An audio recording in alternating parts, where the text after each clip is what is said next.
Psychological triggers, human nature, irrationality, and why we do what we do. The hidden influences behind our actions, thoughts, and behaviors. Understand Your Brain Better. Written by Peter Hollins. Narrated by Russell Newton. More often than we'd like to admit, we act against our own interests. Just looking at your current day or week, how many times have you chosen to engage in some activity at your own expense, knowing it's not what you should be doing?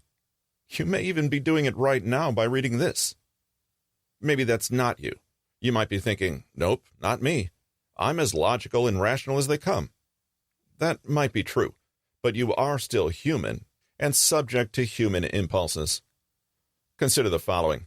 You've been texting or chatting with someone that you're romantically interested in. Things appear to be going well. In fact, you've made jokes about visiting Europe together in the summer. However, suddenly, they disappear from sight and, for all intents and purposes, go radio silent on you. Do you rationally and logically conclude that they've lost interest and immediately move on? Or do you flail about, wondering if they got hit by a hurricane that prevented them from replying to you? Does something about your love interest being relatively unavailable trigger some instinct in you that makes you reach out and desire more? Might you be tempted to carry out impulsive, objectively unstable actions to settle your uncertainty? Let's take it one step further. You see a homeless adult begging on the sidewalk. You might be able to look past this, depending on how accustomed you are to such sights. You might even be able to ignore it completely. Now, replace that adult with two children, both blind. They're crying for their mother, who they claim was taken from them, leaving them to fend for themselves. To boot, they have a tiny kitten with them, who's meowing loudly out of hunger. It's quite a heart-wrenching scene. Do your feelings change based on the emotions that such a scene evokes? Do you feel some sort of natural impulse to ease this group's suffering based on sympathy or pity? In both of these circumstances, you probably made up your mind at first and then flipped the opposite way once your emotions were put into play. These are the small ways in which we're pushed and pulled in our daily lives. For lack of a better term, we can refer to them as psychological triggers, things that tug on our heartstrings and other instincts and demand action. They create impulses in us to act immediately and often in irrational ways. They're the all-too-human tendencies of leaping before looking, and they've been bred into us for thousands of years. More often than not, and certainly more often than we would like to admit, they dictate our actions. You may not think much of them, but once you begin to realize just how widespread and common psychological triggers really are in your life, you may even begin to question whether or not you have a free will. The above examples were about emotions and emotional arousal. When our minds are clouded with rage or fear, it's clear that we seek fast action, not accurate or even smart behavior. You'll see this pattern repeated in just about every area of your life. That's because psychological triggers can be just about anything, from the people around you to the environment you inhabit, our natural human instincts and biological drives, and, yes, every single emotion. Philosophers have often wondered about the nature of our decisions. Some posit that our fates are preordained and that we don't really have free will. Scientists prefer to propose that we're products of our environments or past experiences. Psychologists have observed that people sometimes act first, then create justifications for their actions after the fact. So why do we do what we do, really? That question is what I sought to research and discuss in this book. Our conception of free will, the fact that we can make decisions in a vacuum despite our circumstances, does it exist? Or are we inevitably affected and triggered by external and subconscious circumstances, even those that aren't present and haven't been for many years? The former possibility is certainly more attractive, but unfortunately, most signs point to the latter. Therapists are thrilled at this because that's their bread and butter. But what does it mean for the rest of us? Humans can be said to be an inventory of experiences from which we make judgments. With the help of this book, you'll be able to pick out and identify some of what happens in between experiences and judgments, the perceptions, triggers, and emotions that make us who we are. Psychological triggers may dictate your life, but at least we can learn to insulate ourselves against some of the more irrational and self-defeating impulses we all experience. Filled with good intentions, we make plans for our lives that don't always work. Despite wanting one thing, we choose another. We commit, make promises, set goals, and yet we're often unhappy, unfulfilled, confused. How do we go astray in our lives? What leads us to make questionable or bad choices? What causes us to pursue erroneous lines of thought that result in faulty conclusions? Most of the time in our lives, we generally know what we should be doing. We even know what we shouldn't be doing. So why aren't we partaking in what we know is good for us and avoiding what we know is bad? Are we just piles of impulses instead of a functioning brain? Why do we act against our own interests so frequently? These questions are perhaps some of the most commonly asked in psychology, philosophy, and everyday life, and have occupied mankind more or less since the beginning. The answer is simple: psychological triggers, and this is what this book serves to investigate. We live under the pretense that all humans, as we're told, have free will. We never really question this premise. The principle of free will declares we make our own choices under our own discretion, independently of the influence of outside factors or the requirements of the rest of the world. In reality, we have much less control over our own decisions and actions than we believe. We don't have true free will. Often, we're not even aware of all the ways we are unaware. Instead, we're composites of psychological triggers that dictate our decisions and regulate our emotions. Of course, we are capable of making rational decisions, but for most of our recorded and unrecorded history, that hasn't been what's kept us alive and thriving. It's impossible to define or even count how we're affected by factors we don't control or have awareness of. So many of these triggers accumulate in the subconscious throughout the course of our lives without any sense of rhyme or reason. These forces are so powerful that they make logic and rationality the exceptions, not the rule. Even though psychological triggers come from the brain, they actually serve to bypass active thought. They force us to make decisions from a reactionary, emotional standpoint, away from the logic and reasoning the brain supposedly supports. Psychological triggers produce thoughts and behaviors that often result in dreadful decisions and results. It's as though we were two people. One logical, rational being with free will operating in plain sight of conscious awareness, and one who's really pulling all the strings beneath, hidden in the unconscious and unacknowledged mechanisms that actually inform our everyday behavior. How can psychological triggers stoke the ego, seduce people away from rational thinking, and produce disastrous consequences? There's a fairly recent episode that was particularly illuminative about the driving forces behind people's behavior. This is what can happen when we're driven by our impulses and triggers instead of rational thought. In 2017, a young entrepreneur had a vision for a 2-day music festival. He put together a social media campaign promising superstar performers, gourmet food, and luxurious accommodations for everyone who bought a pass. The festival ran into a lot of snags in the planning stage. At one point, some advisors floated the idea of postponing the festival for a year so they could get their ducks in a row and execute a great show. And for a while, the organizers agreed to make that the plan of action. But at the very last minute, for reasons that are unexplained, but obviously were very impulsive, they changed their minds and went ahead with plans to put the show on at its original time. "Let's just do it and be legends, man," one of the organizers was reported to say. What impulse triggered this sudden change? An appeal to the ego? Impatience? Greed? Pride? The psychological concept of sunk costs? It could have been any or all of those. But when the decision to go ahead was made, preparations were at such a low point that the weekend was almost canceled. Instead, for whatever reason, it wasn't, which meant the organizers had to hurry up and make some quick decisions on their feet. They thought they could pull it off. They didn't. On the weekend of the show, attendees flew to the island in the Bahamas. At first, they were directed to an impromptu beach party. At the venue, one band of local musicians finally took the stage, hardly a superstar act. They played for a few hours. They were the only musicians to play the festival.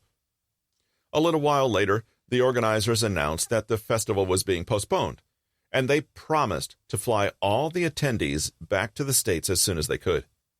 There were several reports of mishandled luggage, no housing for guests, no portable toilets, no water, no usable mattresses, and no internet service. There was food, though. Processed American cheese on wheat bread and a couple of lettuce leaves. Reporters compared the scene to something out of the Hunger Games. The fallout? Multiple lawsuits against the festival organizers, an investigation by the FBI, and the entrepreneur pleading guilty to wire fraud. Not knowing any of the principles, we can't offer much of an opinion on what kind of emotional person the creator was and what drove him. But think of that impulsive statement. Let's just do it and be legends. That could be indicative of several emotional stances: hubris, excessive ambition, unchecked optimism, and maybe even contempt or malice. Whatever the cause, it set off a chain of events that turned out to be a disaster on every conceivable front. It flattened careers and fatally embarrassed several high-profile celebrities and partners, all because one guy said, "Screw it, let's be legends." And, well, in a way, I suppose they are. This demonstrates how psychological triggers can lay plans to waste. At various junctures in this story, there were opportunities to break the flow of thought and think logically. If all parties involved kept their rational states of mind intact throughout the whole process, they would have approached the logistical problems realistically and adjusted their strategy. Truth be told, the festival should have been canceled right at the point where advisors were suggesting it. But instead of the advice winning out, something in the organizer's headspace, pride, ego, fear, triggered the irrational response to be legends. The impetus barreled through all logic and analysis and caused them to make a fatally bad choice. We hold up rationality, reasons, sense, and logic as ideal elements that encompass the way things should be done, but are they actually contrary to our nature? Evolutionary scientists, researchers, and psychologists indicate that they very well may be, and their reasons are compelling. If we are in fact driven in the main by unconscious, irrational or hidden forces, it makes sense that it's here that we should focus our attention when considering how to be more effective people with more developed self-determination and discipline. Risk detection. In a way, psychological triggers are simply a part of evolution. The core of evolutional thought is the concept of survival of the fittest. The types of beings that were best able to adapt and endure changes in their environments were the ones who survived. A major element of a species' survival is its ability to assess potential threats or hazards, what we call risk detection. Nowadays, we can analyze risk far in advance, but we haven't always had that luxury. Risks presented themselves more suddenly in eras before our own. Dealing with them required instant, on-the-spot judgment and decision made with little or no information. Many of these quick decisions were matters of life and death, and there was no back data to consult or historical models to emulate. Over time, these reflexes became instinctual to us and were beneficial more often than not. The best thing about these impulses is also the worst thing about them. They are knee-jerk, instant, and require no higher cognitive power. We have, for better or worse, retained that reflex to the present day.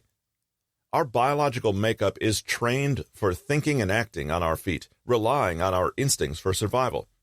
It's not a bad thing in and of itself, and sometimes it even works, but it's designed to be fast rather than accurate. Certainly, it's worked for our benefit in terms of evolution.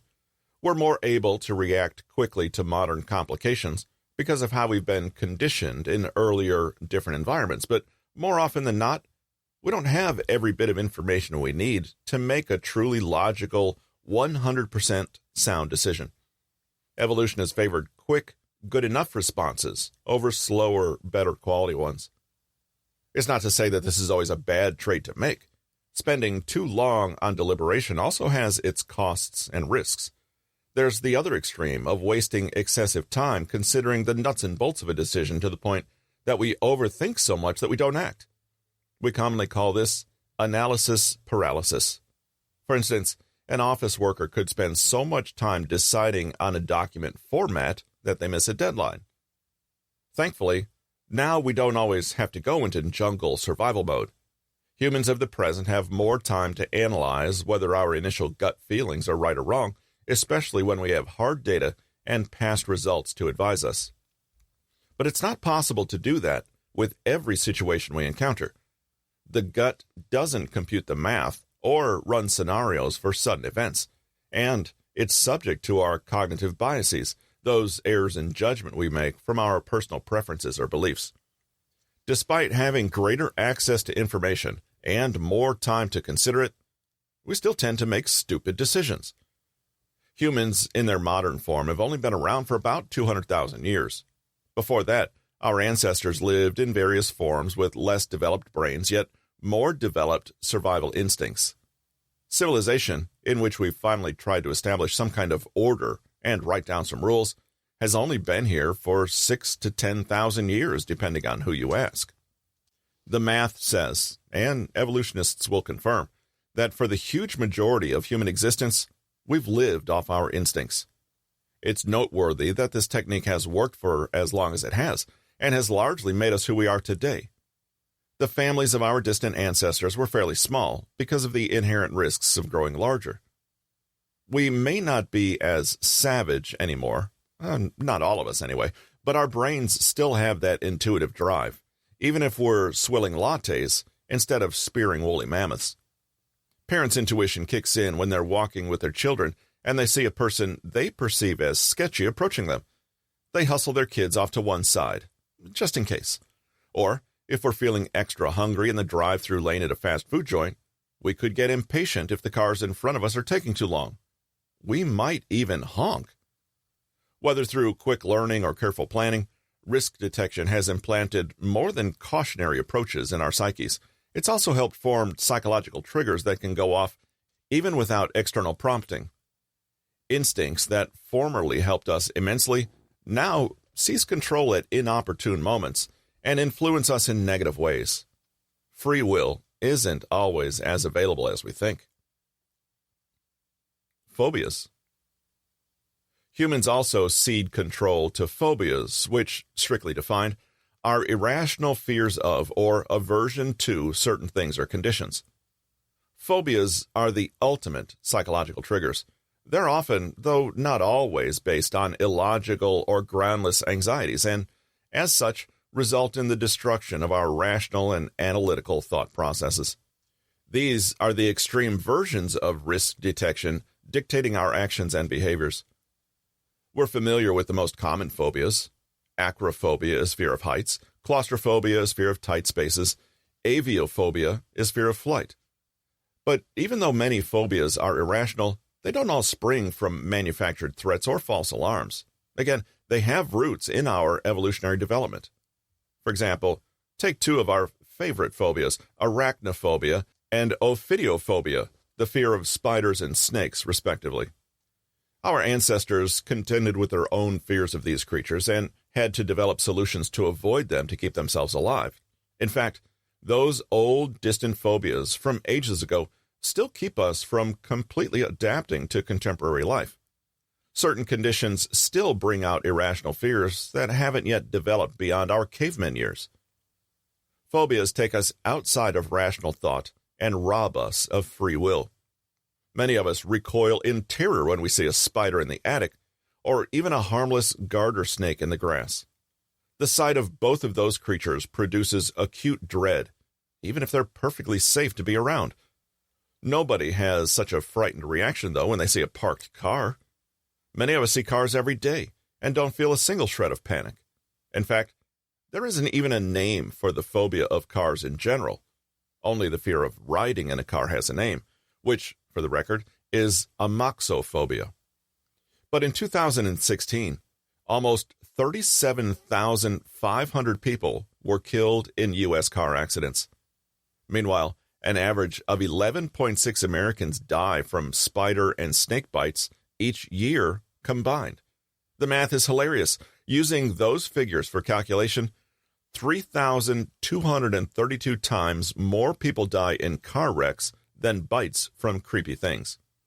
Between cars, spiders, and snakes, there's no contest as to which ones are the real killing machines, the ones with four wheels. So, why are we so deathly afraid at the sight of spiders and snakes, but not cars? The only answer that makes any sense is the evolutionary one. Spiders and snakes were legitimate menaces to society at one time, maybe even for most of the era of human existence.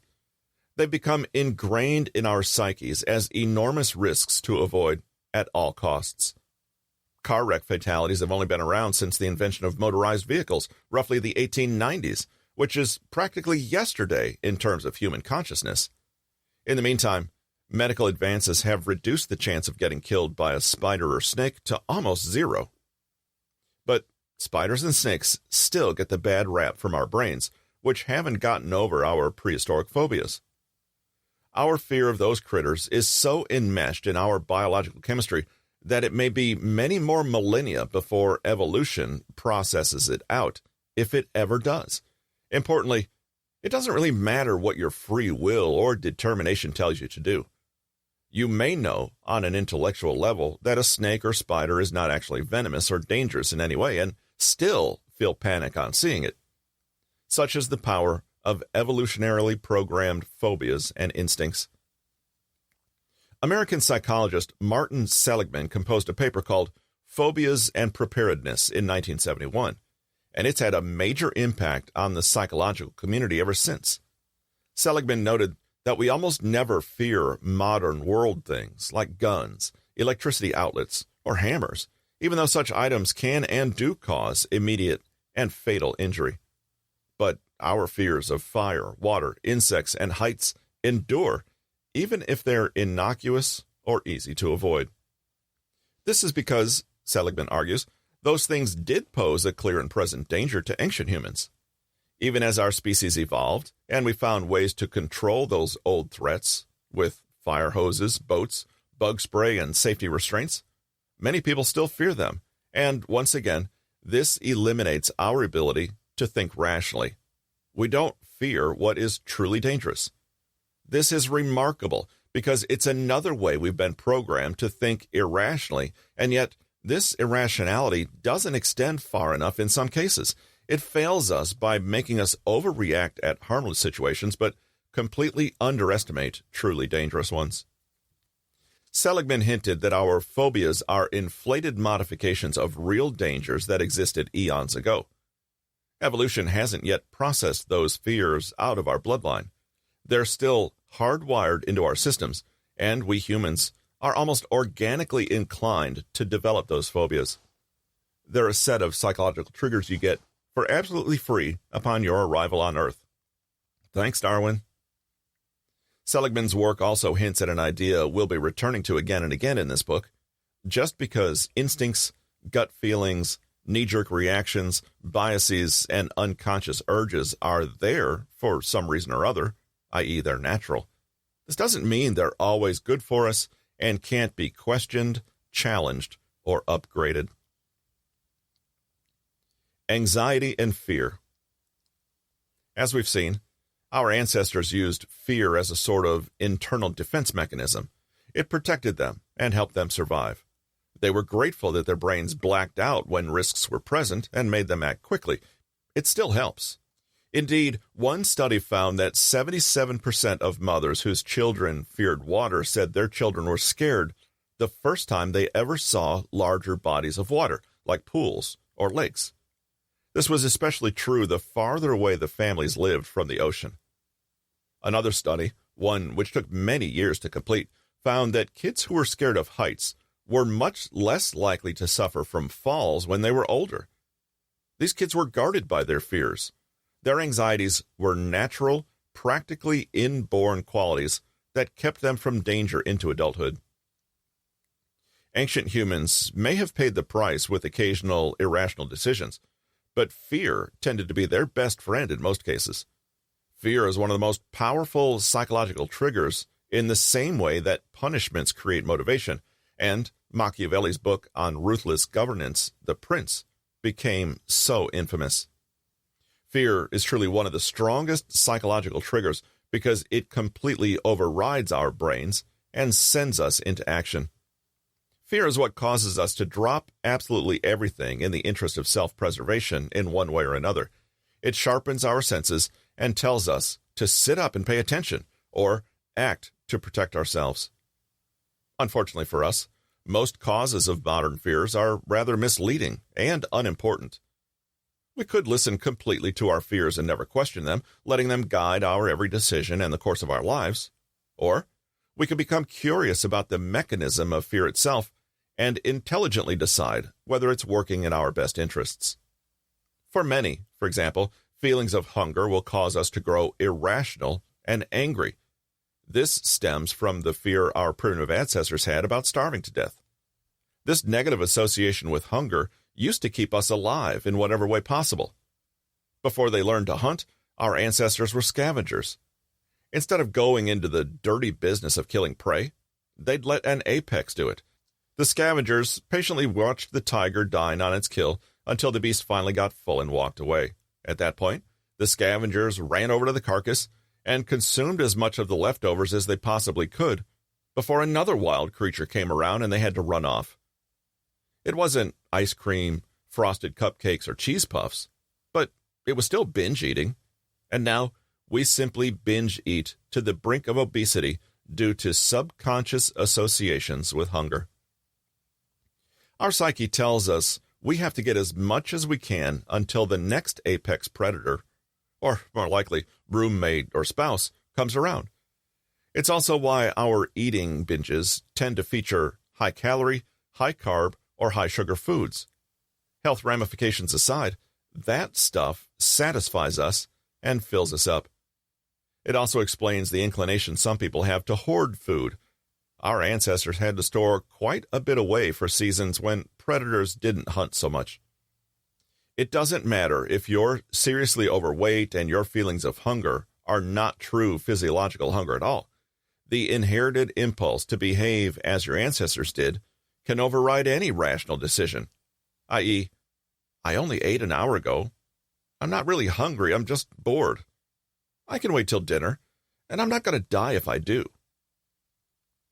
The big takeaway from this discussion is that anxieties and fears create a frame of mind in which we feel we have to act immediately to gain pleasure and avoid punishment. We enter into a heightened state of emergency in which we believe we must take action now. It's not about the correct action, the moral action, or the pleasurable action. It's about the most immediate action. It's in that vulnerable state that psychological triggers are most powerful and most dangerous. In the beginning of the chapter, we asked, why do people act against their best interests? Why do we make plans and then go against them later? The answer is here. In the heat of the moment, your psychological triggers overwhelm your higher critical thinking skills. You can put the blame squarely on your limbic system and amygdala, as they deal with fear and anxiety. They're the controllers of our automatic and subconscious responses, and they're a little too engaged for our own good. The limbic system administers the aspects of our emotional responses connected with memory and stimulation. A few parts of the limbic system have important roles in the development of psychological triggers, like the hypothalamus and the hippocampus. But it's the amygdala that really goes overboard with the drama. Every time the amygdala gets info about an imminent threat, it goes into overdrive, and, this is very important, it does so whether it's an actual threat or a perceived threat. Your amygdala snaps into action whether there's a real truck headed straight toward you, or if it merely thinks so, but it's just a stiff wind. That's why lab animals get nearly violent whenever a research assistant stimulates their amygdala. The upshot is that the amygdala has a very short window of opportunity to wreak havoc, about 12 seconds to be more exact. That's the approximate length of time of the occipital spike, sort of a rush of awareness that stirs the amygdala's decision-making. It's the amygdala's warning siren, and it's the source of our psychological triggers that set off emotional outbursts. When your brain is alerted by a new impulse or stimulus, like a car backfiring or a balloon popping, the occipital spike surges. The amygdala then dutifully surveys the landscape to see what's going on. This spike lasts 12 seconds, and then, given that the stimulus doesn't repeat itself, turns off until the next emergency. The amygdala goes back to whatever it was doing before the spike. These 12 seconds dictate our external reactions to whatever the amygdala is fussing about, and it's possible to control more extreme responses by recognizing when the spike happens and taking countermeasures to decompress the response if, indeed, it was a false alarm.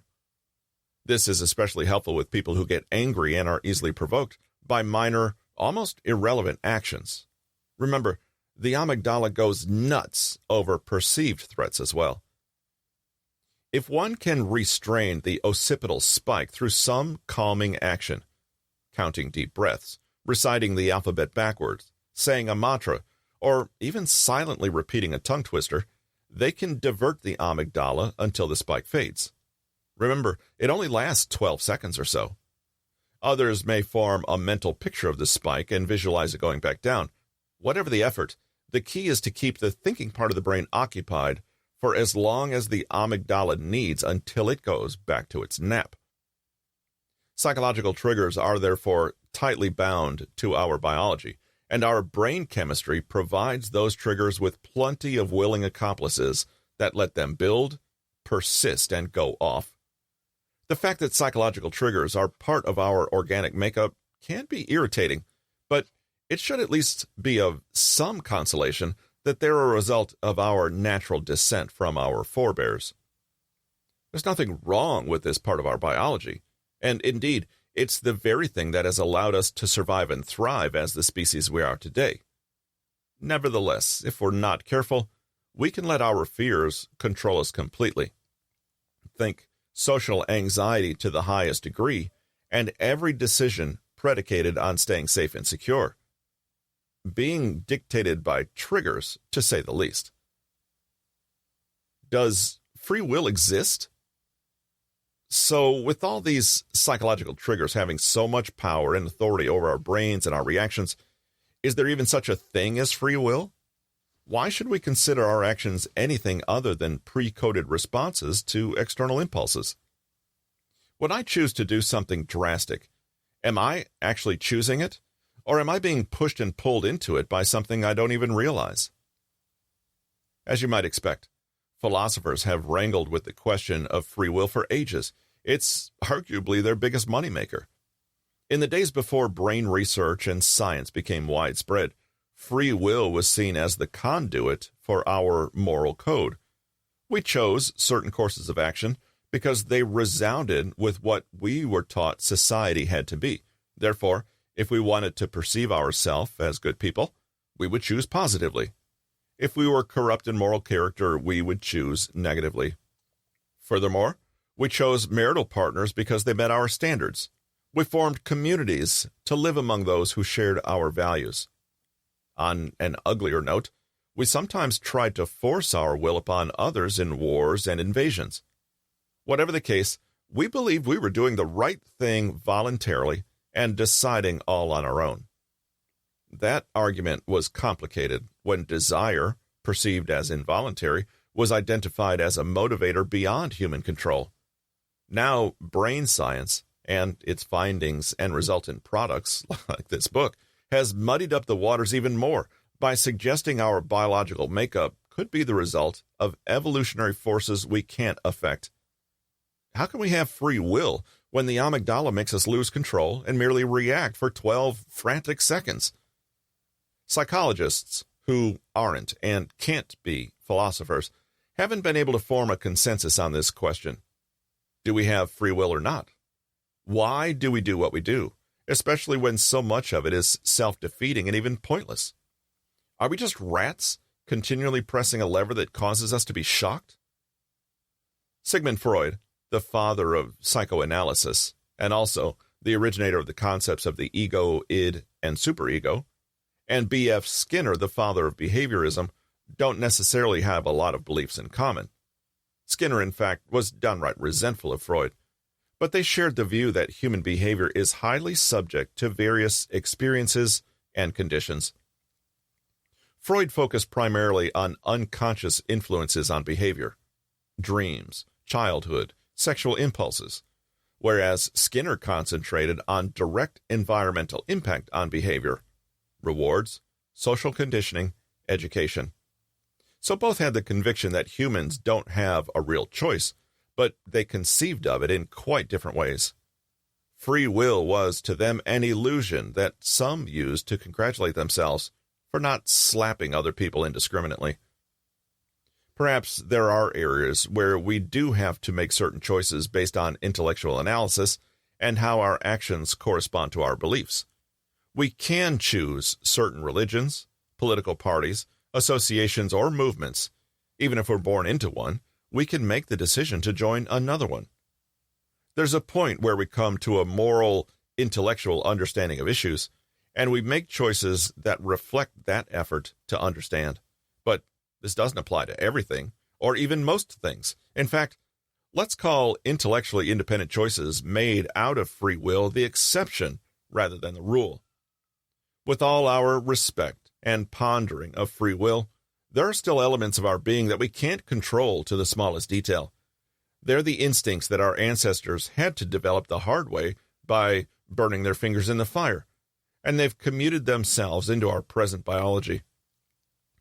They might be simple fear, our subconscious, or the environment, but none of these are things we consciously perceive and acknowledge in our decisions. We're triggered day in and day out, and it's only when we can accept this that we can work against those triggers. Controlling deep-rooted psychological triggers outright isn't possible, but being aware and remembering them can make them a lot more bearable and manageable. In this book, we'll take a deeper look at how these triggers get formed, starting with what's going on in our immediate surroundings. Takeaways. What are psychological triggers? Put simply, they are what drive our behavior far more than we would care to admit or even think about. We're slaves to our impulses, and for most of us, this manifests in horribly negative ways. Triggers stem from evolutionary risk detection, which means that we've evolved to avoid pain and seek pleasure. We may not even realize what we're doing, and may be unable to point out what pain and pleasure we are orienting ourselves around. Our impulses kept us alive in prior days, but are wholly unsuited for the modern age. The best example of this phenomenon is phobias, which are irrational fears of benign harms. For instance, being afraid of heights, spiders, or deep water. Objectively, they are not directly harmful to you, but there's something primal deep inside us that makes us react. What powers all of these triggers thus far? Fear and anxiety, possibly the most universal and predictable psychological trigger in the world. Where fear exists, you can count on irrational behavior, because fear makes us want to act quickly, not intelligently or effectively. If psychological triggers are so commonplace and frequent, to what degree are we actually acting out of free will? Are we choosing our own lives, or are we just a complex set of impulses and influences? When you take into account fear, along with Freud's concept of the subconscious, with a dash of Skinner's reliance on the environment, it becomes clear that acting out of free will is the exception rather than the rule. This has been Psychological Triggers, Human Nature, Irrationality, and Why We Do What We Do. The hidden influences behind our actions, thoughts, and behaviors. Understand your brain better. Written by Peter Hollins, narrated by Russell Newton. Copyright 2020 by Peter Hollins. Production copyright by Peter Hollins.